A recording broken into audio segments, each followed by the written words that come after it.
안녕하세요. 주와 말씀의 교회 매일 묵상입니다. 오늘은 마태복음 12장 1절부터 14절까지 말씀 통해서 우리 주님께서 안식일의 주인이시라는 것 함께 묵상하며 하나님의 은혜 나누도록 하겠습니다. 이 마태복음 12장 말씀에는 예수님과 당시 바리새인들이 했던 안식일 논쟁이 기록되어 있습니다. 이 논쟁의 배경은 다음과 같은데요. 예수님은 어느 안식일에 제자들과 함께 밀밭 사이를 지나고 계셨습니다. 그런데 제자들이 배가 고팠던 거죠. 그래서 밀밭 사이를 지나면서 밀이삭을 잘라서 먹기 시작했던 것입니다. 근데 그 광경을 바리새인들이 보고 있었던 것입니다. 그래서 이를 보고 이제 예수님께 항의를 했던 거죠. 어떻게 항의를 했을까요? 1절과 2절 같이 읽겠습니다. 그 무렵에 예수께서 안식일에 밀밭 사이로 지나가셨다. 그런데 제자들이 배가 고파서 밀 이삭을 잘라서 먹기 시작하였다. 바리새파 사람이 이것을 보고 예수께 말하였다. 보십시오. 당신의 제자들이 안식일에 해서는 안 되는 일을 하고 있습니다. 즉 바리새인들이 항의한 부분은 안식일에는 어떤 일도 하지 말아야 되는데 그 어떤 것도 행하지 않고 쉬어야 되는데 지금 제자들은 밀 이삭을 따서 먹지 않았느냐. 밀 이삭을 잘라 먹은 이 일을 했기 때문에 당신들은 안식일을 범한 거다. 이렇게 항의를 했던 것입니다.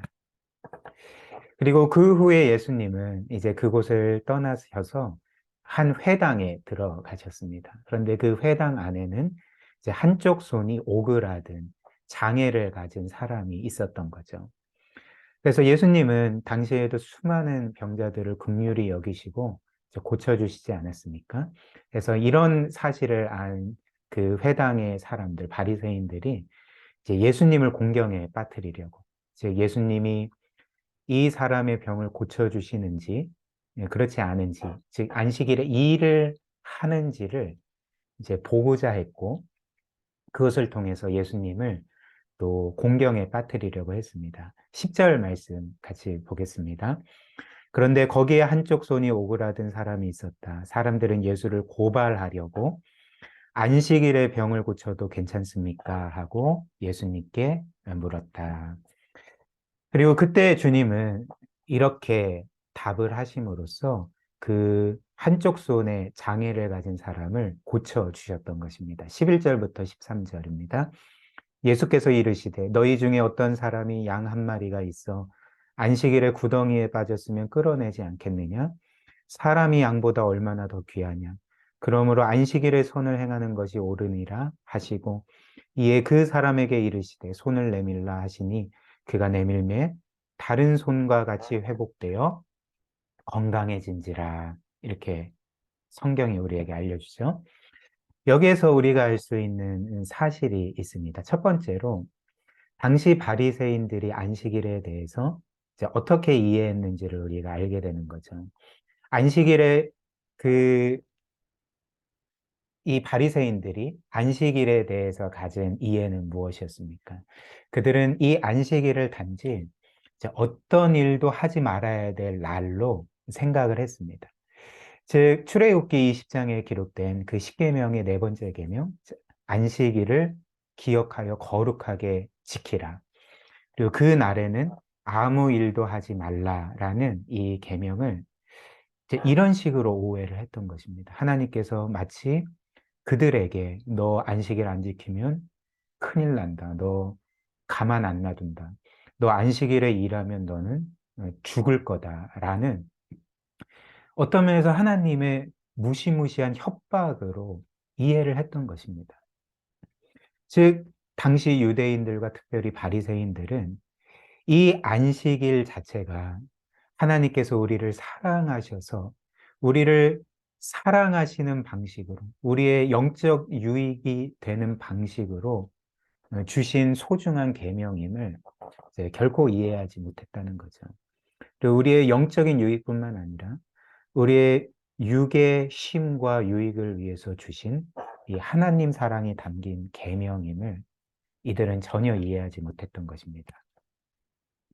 그렇다면 오늘 예수님께서 말씀하신 그리고 성경 전체가 우리에게 알려주는 안식일의 본래 의미와 목적은 무엇일까요? 말씀드렸듯이 하나님은 단지 우리를 협박하시기 위해서, 우리를 뭔가 속박하시기 위해서 안식일 계명을 주신 것이 아니었습니다. 하나님은 우리를 사랑하셔서 우리의 육체적인 쉼뿐만이 아니라 우리의 영혼의 진정한 쉼을 위해서, 즉 그 날에 우리가 하나님께만 집중하여 영혼의 진정한 안식을 누리게 하시기 위해 이 안식일 계명을 주셨다는 것이죠.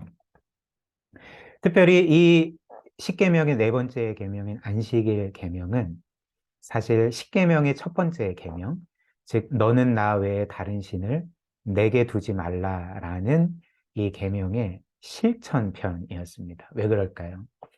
한번 생각을 해보십시오. 우리가 삶에서 정말 일주일 동안 전혀 쉼 없이 일만 하게 되면, 일주일이 아니라 1년 365일 전혀 쉬지 않고 일만 하게 되면, 특별히 여기에서 일이라는 것은 단지 직업 활동뿐만이 아니라 우리가 하는 공부 혹은 여가 활동 혹은 여행을 가는 것, 이 모든 것들을 포함하는 일입니다. 그러니까 이런 일들만 하면 이제 우리는 어떻게 될까요? 우리가 그 주일에 혹은 안식일에 하는 그 일이 우리에게는 하나님보다 더 중요한 우상이 되어버릴 것입니다. 즉 이것이 나에게 가장 소중하고 최우선 순위이고 이것이 나의 인생에 가장 의미 있고 가치 있고 나를 만족시키는 일이다. 그러니까 우상으로 삼게 돼버린다는 거죠. 그래서 하나님께서는 이런 이유 때문에 안식일에는 아무 일도 하지 말고 그날을 거룩하게 지켜라. 특별히 성경에서 거룩하다라는 것은 하나님께 성별된다는, 하나님께만 구별된다는 의미인 거죠. 즉, 안식일을 거룩하게 지키라는 것은 이 날에 우리 자신이 하나님께만 성별되어서 하나님께만 집중하여서 그분 안에서 진정한 쉼을 누려야 된다는 그 계명이었던 것입니다. 따라서 오늘 주님의 말씀처럼 안식일에 아픈 사람을 고쳐주고 공경에 처한 사람을 도와주는 일은 전혀 문제가 되지 않는 합당한 일이라는 거죠. 왜 그럴까요? 이런 일들도 어렵고 힘든 사람들로 하여금 그들의 육신과 영혼이 진정으로 쉼을 누릴 수 있도록 돕는 일이기 때문에 그렇다는 것입니다. 그러므로 안식일 계명의 본질도 하나님 사랑과 이웃 사랑입니다. 주께서 모든 계명의 핵심이 하나님 사랑과 이웃 사랑이다라고 말씀하시지 않았습니까? 따라서 안식일 계명의 핵심과 본질도 하나님 사랑과 이웃 사랑이라는 거죠. 즉 우리는 안식일 혹은 주일을 통해서 하나님을 예배함으로 하나님 사랑을 실천합니다. 또 이 안식일 혹은 주일에 이웃의 육적이고 영적인 안식을 위해서 돕고 섬기고 또 그들과 함께 예배하고 교제하는 가운데 우리는 이웃 사랑을 실천하게 되는 거죠. 특별히 오늘 말씀에서 예수님께서는 바리새인들과의 안식일 논쟁을 마무리하시면서 이렇게 말씀하셨습니다. 내가 안식일의 주인이다. 이렇게 말씀을 하셨는데요. 이는 무슨 의미일까요? 안식일의 주인은 사실 여호와 하나님 아니십니까? 그러니까 지금 이런 말씀을 하시는 거죠. 내가 출애굽 당시에 이스라엘 백성에게 십계명을 주면서 이 안식일을 명한 바로 내가 여호와 하나님이다라고 말씀하신 것입니다. 그렇게 선언하신 거죠. 그리고 이는 바꿔 말하면 또 무슨 의미가 될까요? 안식일은 너희가 하는 일이 너희에게 가장 중요한 날이 아니라 바로 너희를 구원한 내가 너희에게 가장 중요한 날이 되어야 한다. 이렇게 말씀하신 것이 내가 안식일의 주인이다라는 말씀의 의미였던 것입니다. 그래서 이런 차원에서 주님은, 우리 하나님은 안식일을 거룩하게 지키라 명하셨던 거죠. 따라서 이 안식일 혹은 주일을 지키는 것은 우리의 신앙의 고백과 같습니다. 우리는 안식일과 주일을 지키면서 이렇게 고백하는 것과 같다는 거죠. 주님, 저에게는 제가 하는 일보다, 저의 직업보다, 내가 행하는 공부보다, 혹은 내가 누리는 여가 활동보다 주님이 가장 중요하십니다. 주님이 저의 삶의 최우선 순위가 되십니다. 그리고 제가 주님을 최우선 순위로 생각할 때 저는 일주일에 하루 일을 하지 않고 쉬며 주님께 집중하더라도 주님께서 저를 책임져 주실 줄 믿습니다. 이 고백이 바로 주의를 지키는 성도의 고백이라는 것입니다. 물론 그리스도께서 부활하시고 승천하신 이후에 신약 성경을 보면 이제 초대교회 성도들은 안식일이 아니라, 즉 일주일의 마지막 날이 아니라 일주일의 첫날, 즉 예수님이 부활하신 일요일을 주일로 지키며 예배를 드렸습니다. 그리고 이런 말씀을 따라서 우리도 이제 안식일이 아닌 주일을 지키는 거죠. 그러나 하나님께서 안식일 계명을 통해 주신 목적은 동일하다는 것입니다. 우리가 안식일을 지키지 않고 주일을 지킨다 할지라도 십계명의 네 번째 계명인 안식일의 본질과 목적은 동일하다는 거죠. 그래서 우리는 일주일의 한 날을 주님께 온전히 드리면서 주님이 우리의 삶의 최우선 순위시라는 것, 가장 중요하고 영광스러운 분이시라는 것, 그리고 우리의 진정한 예배의 대상이 되신다는 것을 고백하며 주님 안에서 진정한 쉼을 누려야 한다는 것이죠.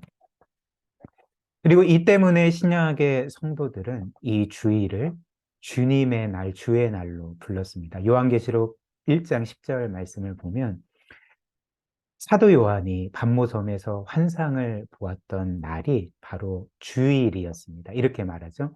주의 날에 내가 성령에 감동되어 내 뒤에서 나는 나팔 소리 같은 큰 음성을 들으니, 이렇게 말씀합니다. 왜 신약의 성도들은 이 주일을 주님의 날로 불렀을까요? 이유는 너무나도 분명하지 않습니까? 이 날의 주인이 우리가 아니라, 혹은 우리가 행하는 어떤 일이 아니라 주님이시기 때문에 그런 거죠. 그렇기 때문에 주일이 주님의 날인 것입니다. 특별히 우리는 마지막으로 구약의 백성보다 더 마음을 다해 주일을 지켜야 하는 거죠. 구약의 백성들이 안식일을 지킨 것보다 우리는 훨씬 더 감사한 마음으로 주일을 지켜야 합니다. 왜 그럴까요? 우리는 구약의 백성들은 결코 경험하지 못한 사랑을 경험한 사람들이기 때문에 그런 것 아니겠습니까? 즉, 구약 백성은 단지 출애굽의 구원, 그 구원의 사랑과 은혜를 경험했을 뿐이지만 우리는 어떤 구원, 어떤 사랑과 은혜를 받았습니까? 하나님께서 죄인들을 구원하시려 우리를 위해 독생자를 내어주시고, 그 독생자 주님께서는 그분의 생명과 모든 것을 우리에게 주시지 않았습니까? 이 사실이 우리로 하여금 일주일의 한 날을 구별하여 그 모든 은혜에 감사함으로 하나님을 기뻐하고 예배해야 되는 분명한 가장 중요한 이유라는 것입니다. 이런 사실이 늘 우리 모두에게 영혼의 쉼과 기쁨과 감사가 되기를 주님의 이름으로 축복합니다. 우리 함께 말씀 기억하며 기도할까요? 이 안식일을 포함한 하나님의 모든 계명은 우리를 향한 하나님의 사랑의 표현임을 우리가 기억합시다. 그래서 우리를束縛하기 위함이 아니라, 혹은 위협하기 위함이 아니라 우리의 진정한 안식과 복을 위해서 이 모든 계명 주셨다는 것 기억하며 기쁨으로 모든 계명에 순종할 수 있도록, 또 이 세상의 거짓 우상들이 아니라 오직 하나님만이 우리에게 진정한 쉼과 안식이 되십니다.